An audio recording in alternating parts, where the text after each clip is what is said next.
Within the last hour, Cook County State's Attorney Kim Foxx announced her office will drop criminal charges against former R&B star R. Kelly. Yes, his lawyers have been pushing for this, saying that the sentences that he's already serving in New York make this a waste of time and resources. So here to discuss more about this is Fox legal analyst Karen Conti. Karen, can you hear us okay? I can. Okay, so first of all, give us this this reaction. It sounds at face value pretty extreme here. He's been in the news so much over these allegations, and the charges, at least locally, have been dismissed. I'm very surprised. You very rarely see prosecutors drop charges for reasons that she gave, which is we already have convictions against this guy and we don't want to waste our resources. I mean, it makes sense. We have two good jury verdicts against him that would probably be upheld on appeal. But I think there's something else going on here, and I have a few ideas actually. Do tell.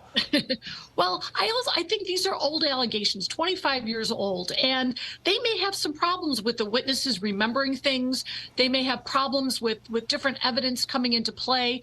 And also, these witnesses may not want to testify. Perhaps they've been traumatized too much by the press, and they don't want to sit for yet another trial and be traumatized.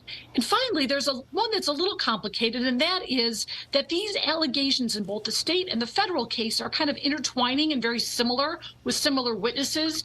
And so it could be that if there is a jury verdict that is a loss in a state court, it could be used in the federal court appeal to show that there are inconsistent verdicts. And that could imperil the verdict that happened in federal court. So I think the idea is that there is everything to lose and not a whole lot to gain. Karen, this has been rumored for, I would say, a few months now that this is going to turn out this way. Do you worry, though, that this sends the wrong message?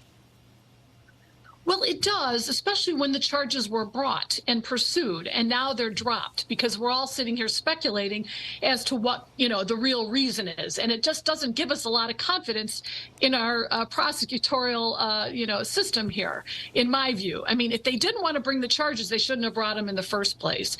And I guess it just makes us all speculate in a way that doesn't give me, like I said, a lot of confidence. You mentioned one piece of speculation that perhaps if things don't go well on the local level, that could imperil the conviction that's already stands in federal court. On the flip side of that, if something were to happen with his other sentence in New York, that gets commuted, that gets overturned or whatever, would it not be a good idea to go through the process here locally as kind of a safety measure or a backup?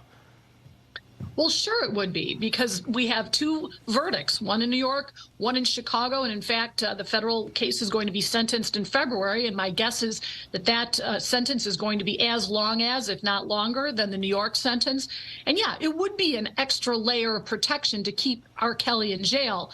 But again, I just have a feeling that because of the time that's transpired, and perhaps Kim Foxx didn't have confidence in her ability to get convictions, it's a little bit more of a liberal jury pool in state court rather than federal court. And maybe they were just concerned that would look bad for them and maybe do something to tarnish what's already been done. All right. It is very interesting, to say the very least. Fox 32 legal analyst Karen Conti, it's always great to have you with us. Thanks for being here. Have a great night. You too. You too. Just